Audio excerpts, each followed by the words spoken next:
So we're at 5 past now, so I'm going to get started. Before I introduce our speaker, I would like to do land acknowledgement. We wish to acknowledge this land on which the University of Toronto operates. For thousands of years, it has been the traditional land of the Huron-Wendat, the Seneca, the Mississaugas of Credit. Today, this meeting place is still the home to many Indigenous people from across Turtle Island, and we're grateful to have the opportunity to work on this land. Today, I have the pleasure to introduce a great friend and collaborator, Professor Louis Tay from Purdue University. Louis is the William Byham Professor in Industrial and Organizational Psychology. I really, admire Louis' work. I felt like his work have cut across multidisciplinary lines to study, to make key contributions theoretically as well as methodologically to the study of well-being. The award that he has gotten is perhaps too many to list, but we'll highlight that he is a recipient of the Ruth Vindelvan Award, and obviously we have also featured Ruth in one of our seminar before. Today he's here to talk to us about assessing well-being in societies, psychometric, methodological, and data science issues to consider. Please join me in welcoming Louis. Thank you, Felix, and thank you everyone for having me. That was a very kind introduction. I always feel like there's so much to research, and I feel like I'm just scratching the surface of well-being assessments. And so my task is to present all of this within 30 minutes so that we can have time to discuss, have questions, and really love to just hear from all of you and what you're thinking as well on some of these issues. So again, thank you for having me. So I kind of shortened the title because psychometric issues and data science issues, all those things are just quite a bit. But really, we want to think about different issues to consider for assessing well-being. And I just want to start first by saying, a lot of the motivation for my work is actually measurement. I really got attracted to psychology because of this idea that you can put numbers on abstract phenomena. How fascinating is that? And I think that that's the cornerstone of science. Lord Kelvin, the namesake of the Kelvin scale, Kelvin temperature scale, says it well. It says when you can measure what you're speaking about and express it in numbers, you know something about it. But when you cannot measure it, when you cannot express it in numbers, your knowledge is of a meager and unsatisfactory kind. It may be the beginning of knowledge, but you have scarcely in your thoughts advanced to the stage of science. So it's really inspiring for me. And I think a lot about the philosophical and methodological issues of measurement. In particular, how do we assess well-being in societies? So I've done work in this space and try to boil it down to some of the key ideas around how we go about assessing well-being and some of the perhaps assumptions, and to kind of go about researching some of these issues related to some of the assumptions. First off, that well-being assessment is actually informative for societies.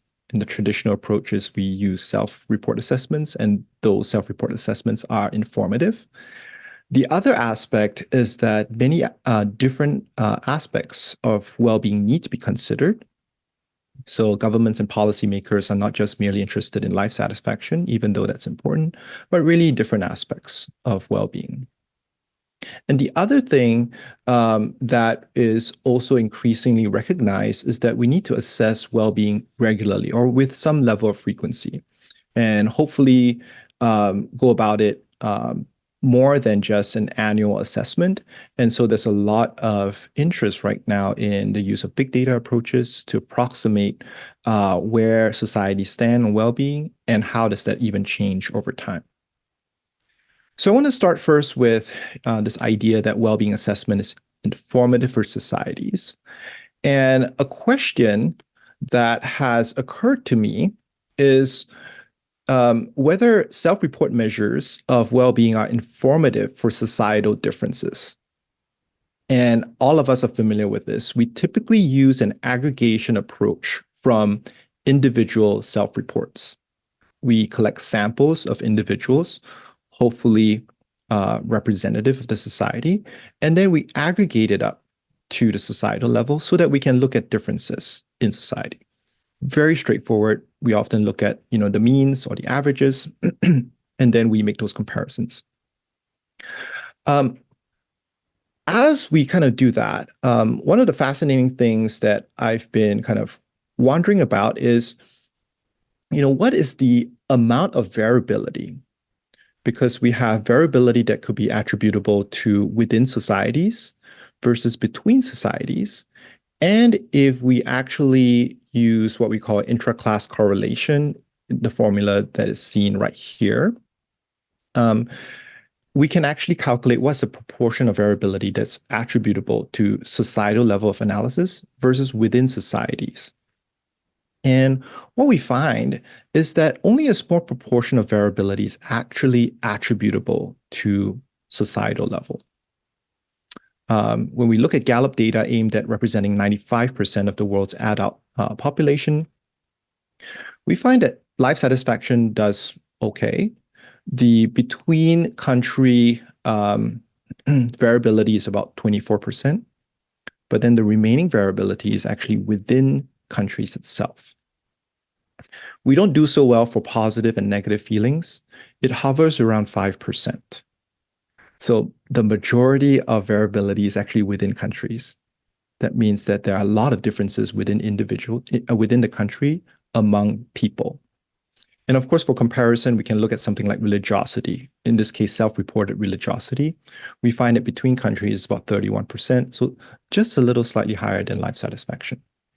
And so Felix and I and his team, together with Phyllis and Ian, were trying to explore this perhaps in a more systematic way. And for comparison, just a really quick highlight is that they found that the log annual household income, if we aggregate it from the individual self-reports up to the national level, that accounts for 47% of the variation. So almost double the amount for life satisfaction. What are some possible implications, again, at a very high level? We can expect perhaps small to negligible national level effects for well-being, perhaps conceptualized as emotions.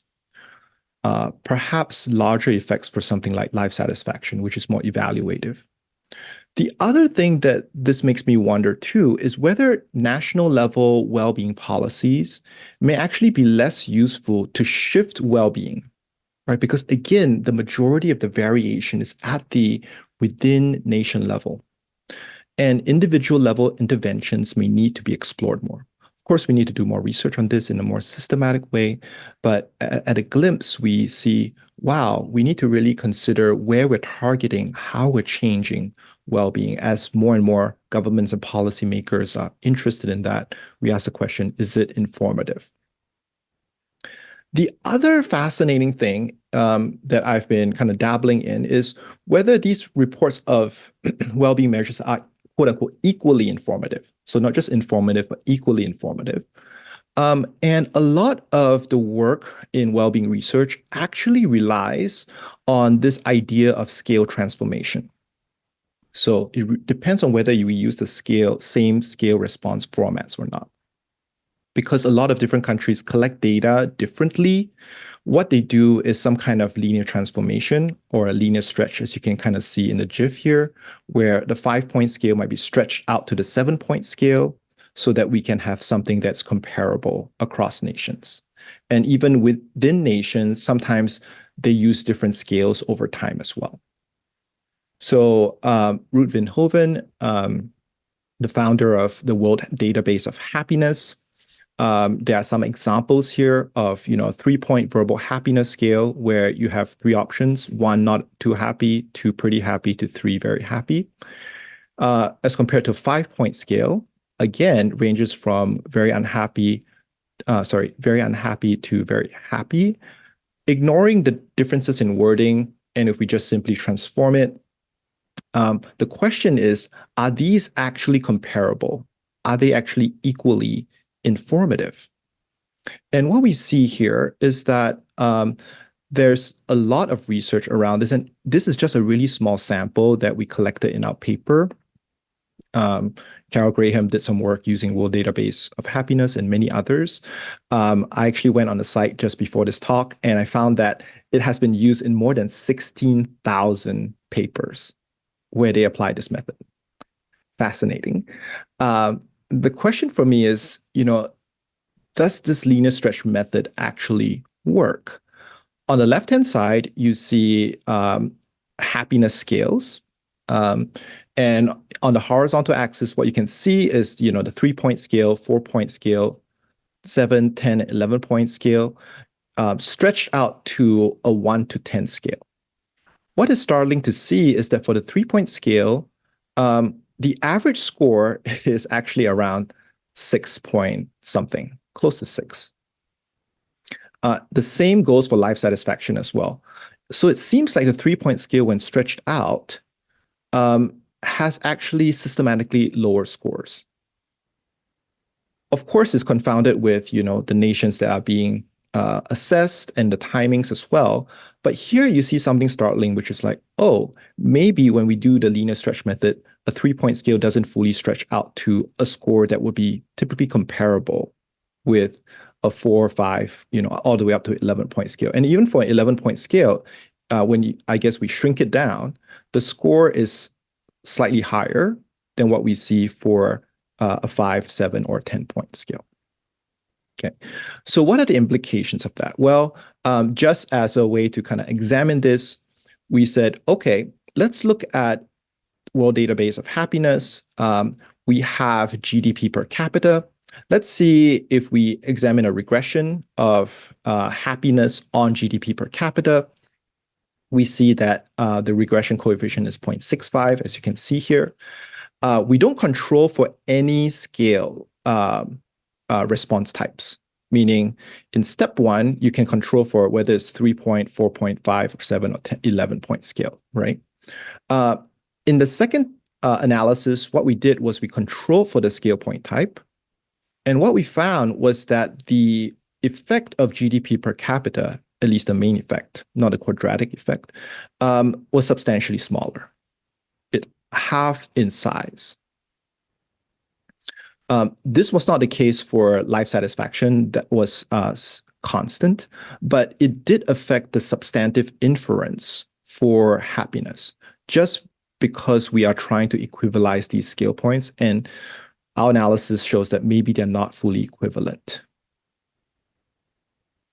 So what are the implications? Well, the linear stretch method for equivalizing scores may be insufficient because they won't be equally informative. We would like to see more standardized measurements across the world. And even future analysis, I would like to encourage all of us, if we're going to use the World Database for Happiness, and again, I haven't looked at all 16,000 studies, whether they've done this, but we might need to account for scale use to examine the robustness of these effects.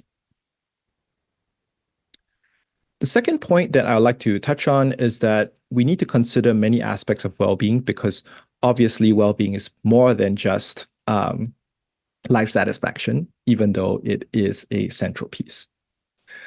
And so the question there is a very classic psychometric one, is do different dimensions of well-being function equally across societies? And I won't bore you too much with measurement equivalence analysis. Some of you know what that is.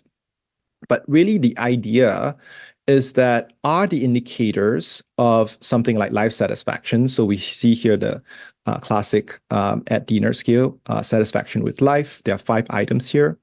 And you can kind of visualize it as like, are these correlations mapping in a similar way across different groups or different societies?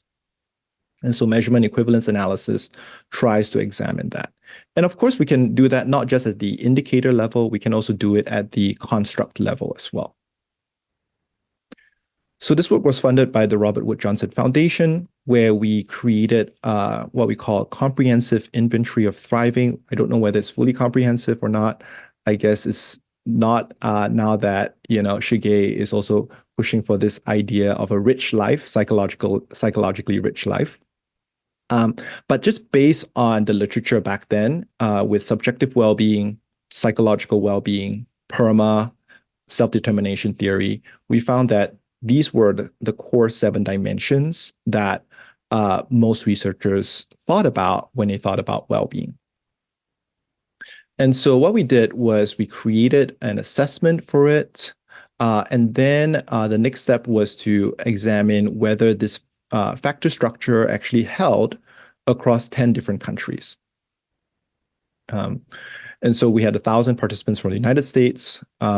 Again, a smaller sample from each of these 10 nations. So clearly we need to do more work on that. But the idea is that with a smaller sample, you also expect perhaps more equivalence, because the idea would be that there will be less power to detect non-equivalence. So what did we find? We found that on for some countries, these different dimensions of well-being function equally well. So Australia, Germany, India, Russia, Singapore, Spain, Turkey, for instance. But for some other countries, there were some dimensions that were not fully equivalent. So for instance, with Argentina, again, this is just a short summary. There was an issue with the quote unquote flow dimension. In China, the correlations among meaning, mastery, and subjective well-being were very, very high. And also in Mexico, there was an issue with the flow dimension as well. So what we can see here is that well-being measures may not function equally well across different societies. We need more studies to understand whether certain components are comparable. And right now, because there's a lot of push for assessing well-being, and we want to assess as many of them as possible, and so we're using single item measures, one item for perhaps meaning, one item for autonomy, and so forth. But I think really care needs to be taken when we're using these single item measures, because we actually cannot test for measurement equivalence. Now, of course, measurement equivalence has its limitations and issues, but I think there needs to be at least some basic ways of examining cross-cultural equivalence there. The other aspect is whether we also need multi-domain assessments of well-being. And what do I mean by that? Is general life satisfaction sufficient, or should we also consider domain assessments as well? I'm also an organizational psychologist by training, so job satisfaction is in particular of interest to me. And one of my grad students, Cassie Botts, and I were interested in this idea of gender inequality and how does it actually impact the well-being of men versus women. So we did a meta-analysis looking at the effects on life satisfaction. This was a beast of a meta-analysis, 281 effect sizes for life satisfaction and 264 for job satisfaction. I think we spent 3 years doing it. So again, kudos to Cassie for completing this. She's amazing. And then we did a meta-analytic regression looking at a third-party index, right? So gender inequality index. And then we coded these studies by countries. We found that the gender inequality index predicts job satisfaction differences between countries, but not life satisfaction differences. So that shows that perhaps in this case, something like job satisfaction will be more sensitive than something like life satisfaction, making a case that we might need to start considering more domain assessments as well. I also had a study where we did an analysis of the Gallup World Poll. And again, this is cross-sectional, so I think more work will need to be done. But if we look at a mediation analysis, we find that the effects of nation-level unemployment was fully mediated by job satisfaction. So we can see that it's significantly and negatively predicting job satisfaction. And job satisfaction predicts life satisfaction. But then it's the main effect of unemployment on life satisfaction is not significant. So this shows that perhaps job satisfaction may be a valuable indicator for job-related contexts. And I think that more work needs to be done in examining all these different possible domains: relationship satisfaction, health satisfaction. We can list them all out. But we may need domain level assessments apart from generalized satisfaction, especially if we are interested in how perhaps policies affect a certain domain, like with work or with family and so forth. So that's something that I think might be missing, and I think we need to do more work around. The last piece is, the idea of assessing well-being regularly. And there's a lot of work now on the use of big data approaches, which is, to me, really, really exciting. But even there, I think as a psychometrician, I think about the excitement, but I also think about the caveats of using these quote unquote big data approaches. For instance, if we're trying to assess individual level well-being, that means, can something like Twitter language predict somebody's life satisfaction based on their self-report surveys?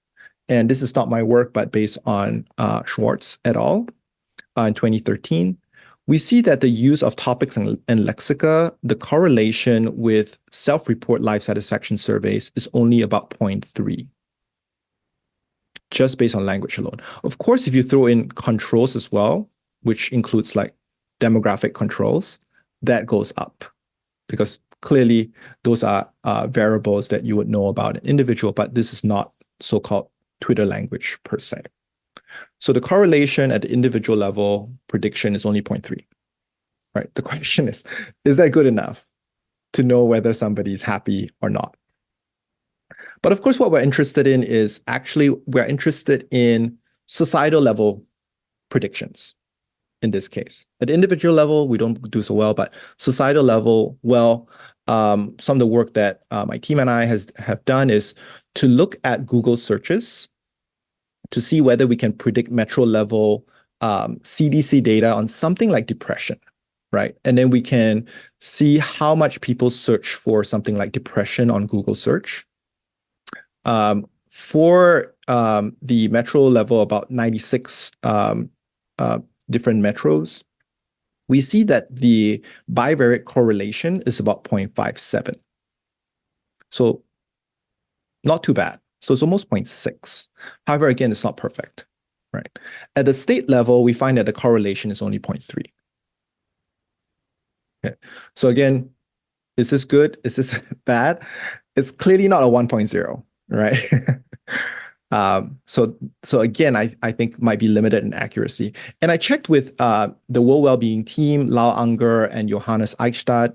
So I asked them yesterday, I said, hey, what is the best that we're doing right now in predicting, societal level well-being? So what they've done is a Gen 2 approach to Twitter prediction. So they're using, as you can see, the pipeline, the Twitter data in terms of language, and then they are using some kind of aggregation at the individual level or the user level. And then they're also doing some kind of weighting, because based on the characteristics of these individuals, based on, for instance, gender, based on ethnicity, location, they can then try to weight them accordingly so that they can best estimate county level life satisfaction, right?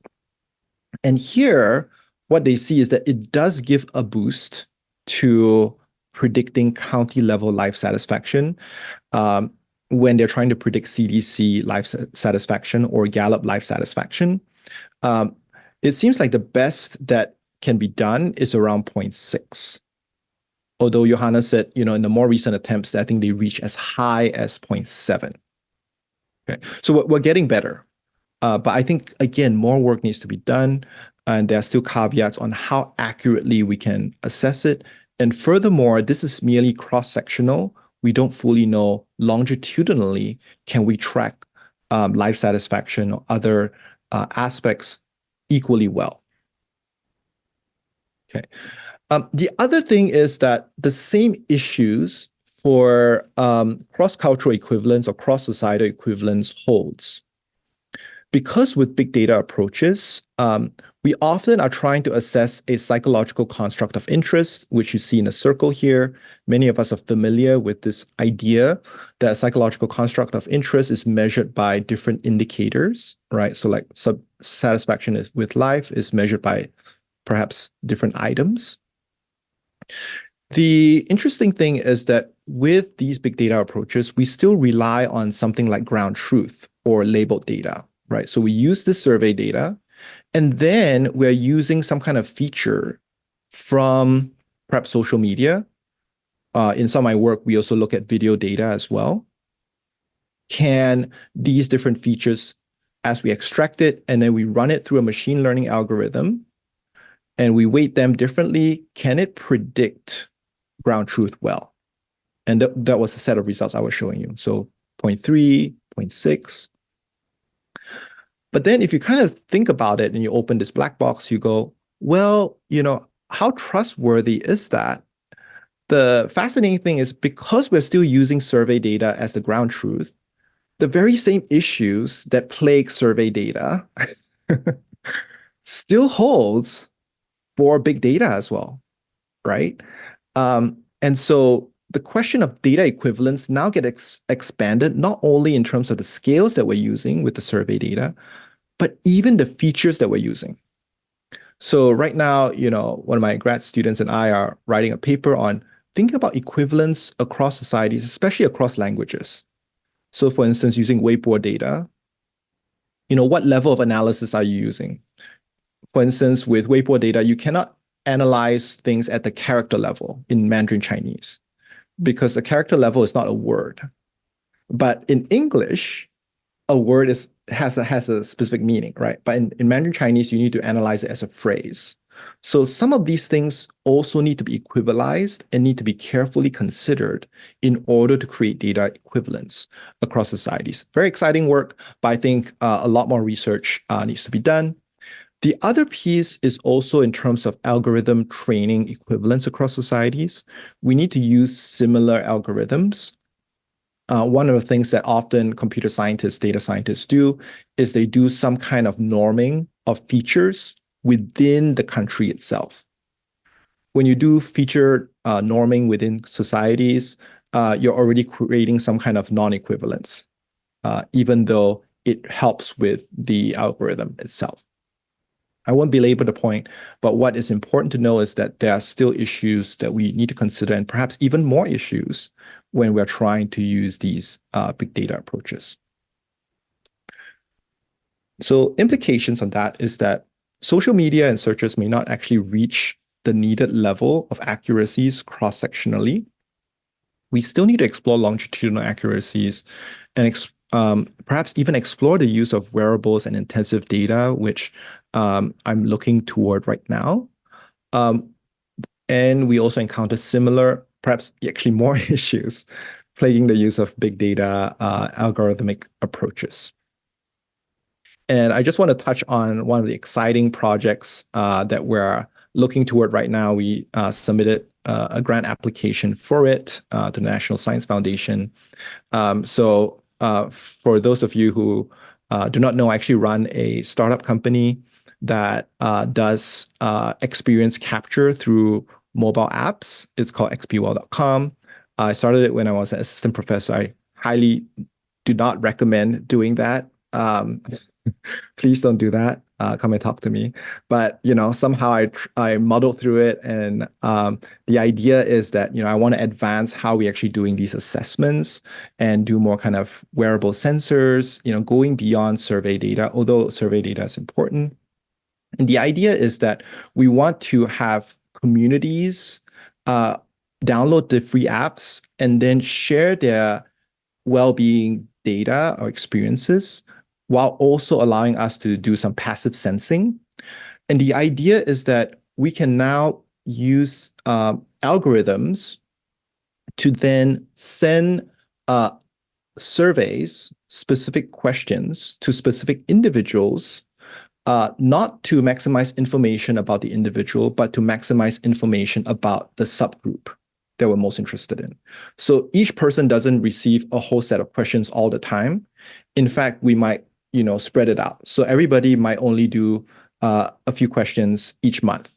But then we might be able to gather data for that subgroup of individuals or for that region at a high level of accuracy because we spread it out across multiple individuals representing that group. And then the idea is that we then also bake in news data, social media data to then do predictive analytics so that we can better assess societal well-being.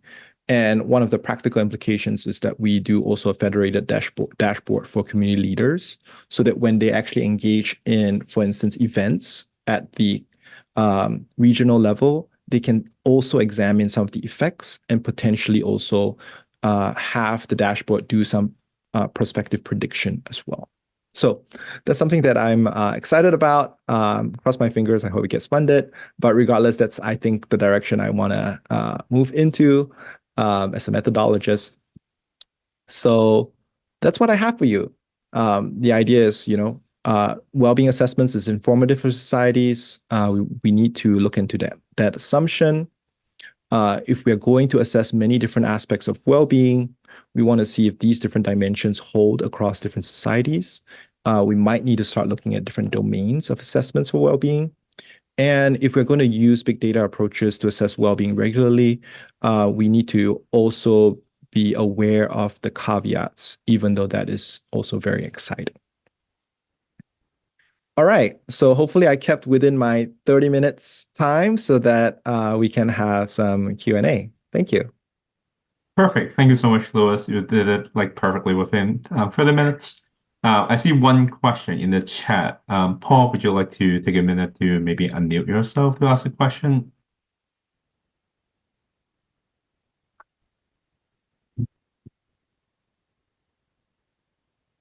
Oh, okay. So he shared that he cannot unmute in the chat, so I'm going to read the question out loud. So welcome, Paul. Welcome to the group. So Paul is also from IOPsych, and his question is, what are some thoughts about within-person changes in well-being over time? And is the directionality in well-being something to explore within societies? So how does so thoughts on within-person change, and I think also within societal change. Yeah, that's a pretty broad question. Yeah, that's a great question. With the data that we have with Gallup, because Gallup doesn't actually look at within-person changes, or it doesn't actually do the assessments of individuals over time like an experience sampling does, we were not able to partition that out. However, I believe that with the same level of data, if you assess it at 3 levels, at the national level, and then also at the individual level, and then within individual, what we'll probably still see is that the between societal or between national variation will be similar to what we see with Gallup data, but then we'll be able to split up what that within nation variance looks like between individuals versus within individuals as well. If you can track with that. With ESM, again, depends on what measures you use, whether it's emotions or whether it's life satisfaction. And I believe that the variation of within person emotion assessment is higher than life satisfaction. For the exact numbers, I don't recall this specifically. I've read some different papers, but I wouldn't be surprised if it ranges from 30% to 50% within individuals. And others can correct me or confirm this, whether it's right or wrong. Thank you, Louis. I think the next question comes from John. Would you like to go ahead and try unmuting and see if our technology works?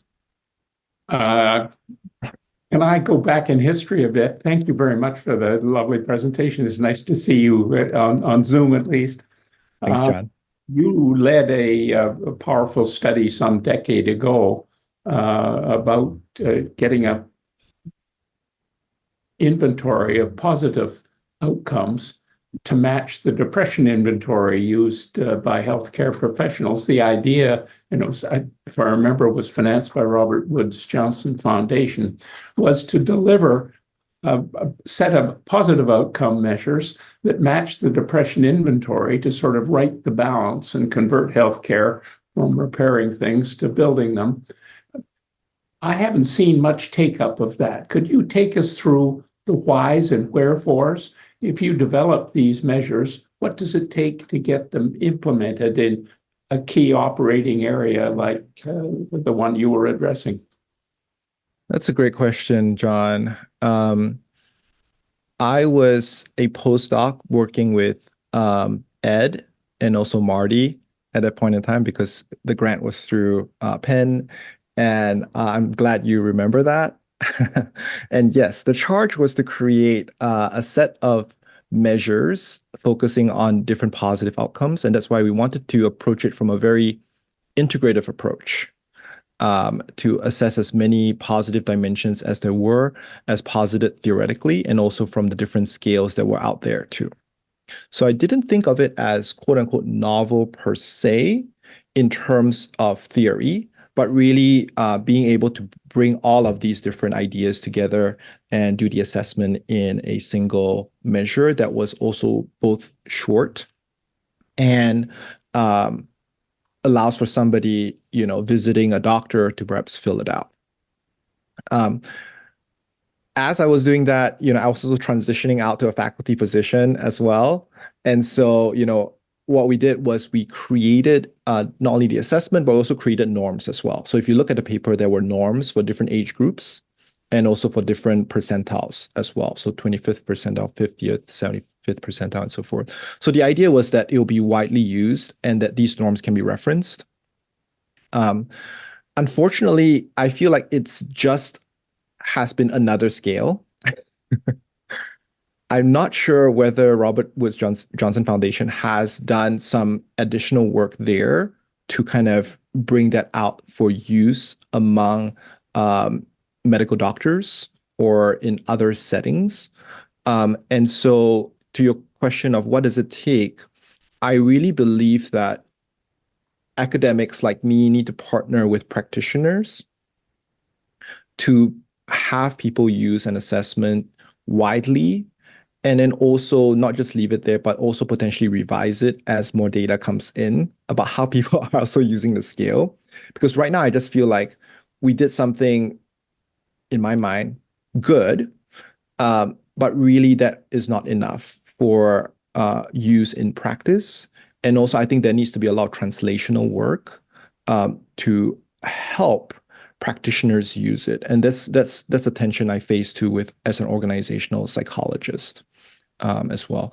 The fascinating thing is that I can't say which organization, but a very big tech company also uses our assessments that I found out, but not for healthcare reasons. It's really just for research purposes. So it's being used, but perhaps not in the way that we had initially envisioned it. So I'm curious, John, whether you had any thoughts on that too. Well, it's something I face everywhere when you talk about taking a positive approach to the delivery of any service, is to how you actually move from what you usually know enough of the science to know it would make a difference to measure these things, and to actually get them in use. But that next stage of translation is very difficult. That people will say, this is very interesting, and then they'll go back the next day and do what they did yesterday. And I think there needs to be probably, as you suggest, more direct continuing cooperation between the scientists who develop the measures and the practitioners who've been convinced to apply them. But first, you have to get the practitioners or the advisors to practitioners to say, this is an okay thing to do.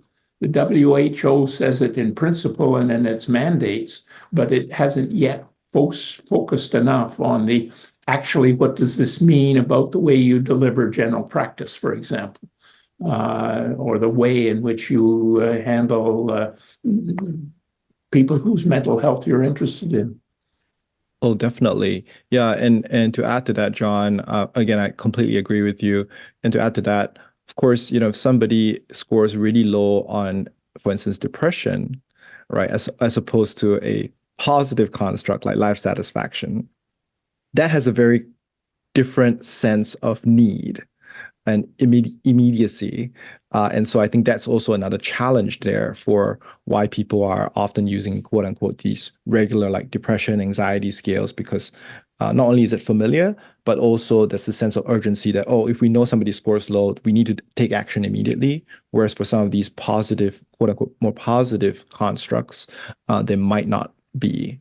But again, I hope there will be, but it just feels like there is no sense of ring or urgency with regard to that. Well, the difference is, in my mind, between a friend as a vaccine against loneliness versus curing loneliness when it's identified. And that's true of all aspects of mental health. Mm-hmm. And it's that part of the translation that's not made. Now, I'll shut up. But thank you very much. Thank you, John. Yeah, that certainly is a very interesting conversation around, translating well-being research to practice. Another question comes from Micah. Hi, yeah, my name is Mika. I'm a PhD student in public policy at the Harvard Kennedy School. Thanks so much for the presentation. I just had a question about one of the later slides you showed about passive sensing from sort of wearable devices. Just be interested to hear what kind of research questions or what are the key areas of interest that you think we can sort of answer with this data that you might be looking to that we haven't been able to do so far. Yeah, thanks, Mika. I think that passive sensing allows us to, first of all, collect richer behavioral data. I've been doing a lot of work on self-report assessments ever since I went into grad school. And I think we've kind of reached the limit of what we can know. And we also know all the challenges that exist there. And I think we need to explore a whole suite of other assessments, particularly behavioral assessments. And I think wearable sensors like with Fitbit, movement, we can assess things like sleep quality passively. We can assess where people go if they share that with us. But there are many people, you'll be surprised, who are willing to share that data. I mean, they kind of already share it with social media. They don't get paid for it, but they still share it, right? So for research purposes, I think that it will be really helpful if we know the context by which they are feeling a certain way.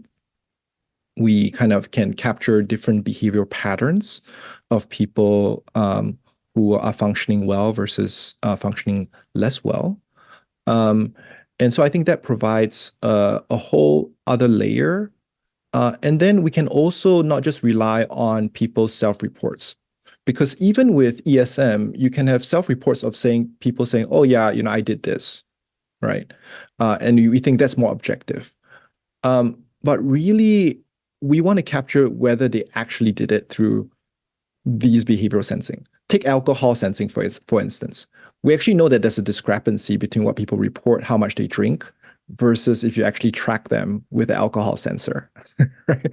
So, and I work with alcohol researchers who are using our platform, and there is a discrepancy there, right? And so they're more interested in like, hey, let's actually use a sensor to see how much people drink to actually determine some of these things. So I think that there's a lot of exciting possibilities there. And of course, just from a simple quote unquote accuracy standpoint, we can see whether this suite of behavioral measures, not just cross-sectionally, but also over time, because we can calculate all sorts of parameters, right? The trajectories and all of that. How does it relate to people's well-being? So the dynamics of it. And I think that will really push us to perhaps maybe have higher levels of accuracies, but also perhaps richer explanatory models as well that really go into more behavioral explanations. So thanks for that question. Thanks so much. There's also a question coming from the chat. Anthony, would you like to ask a question? I can ask it with my mouth as well, my fingers. I was noticing that the patterns that you showed of interclass correlation, where most of the variation in well-being measures happen within countries rather than between countries, that's consistent with like anchoring point differences for scales, that if you're comparing your life to the lives that you think are possible within your country or the lives that you see other people having within your country, you'd expect there to be lots of variation within a country, but not necessarily between countries, as everybody has different anchoring points that sort of levels you out to the same sort of, averages or whatever between countries. How do we differentiate? Do you think that's a good way of thinking about the data that you've found? And how do we differentiate between deciding that there's scale use differences versus that, maybe national level interventions are not effective? Yeah, that's a great point, Anthony. I do think that could be a confound right there. And I don't want to speak beyond the data because with the current data, we won't be able to look at it. But I wonder whether we can use something like the World Database of Happiness to see whether some of it can be attributable to at least different types of scales. We don't know whether it's because people are using the scales differently or is it just the different types of scales. But certainly if we're presenting the scales having different scale response points, that might trigger different ways of kind of interpreting the scales. And we can see how much variation is attributable to that as opposed to national level. And whether if we control for that, whether we actually account for more of the within person variation, or does it actually take away some of the between country variation as well? Right, because the proposition there is what you're saying is that, hey, some of these scale difference use can happen between individuals, and so it could either happen all within the country, so-called, or whether it will take away some of the between level variation. I suspect we won't see much change in the between country variation, even if we do that analysis. But I could be wrong. But I think certainly it's worth testing to examine that possibility there. So I think, yes, more research needs to be done. And I'm really excited about, exploring other ways of looking at this so that we can really try to figure out what those effects are. Because if we're using a standardized scale, we're hoping that the between country difference will be more reliable, especially when we aggregate across individuals who have different perspectives, right? So that's so my sense is that it will only take away from some of the within country variation, but not necessarily the between country. But again, I could be wrong. Interesting. Thank you.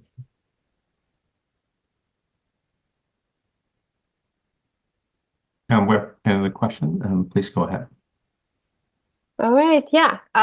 Thank you so much. That was great. Super excited to hear you speak because I have referred your work in my thesis. So I'm Sade Sten, a physician from Finland and working as a postdoc at UBC Vancouver with Elizabeth Dunn too. And I had kind of one comment and one question. So my comment was on the bringing these scales into clinical use. In medicine, the depression scales, they give a number shall I give the medicine or not? But these kind of scales, what would they bring?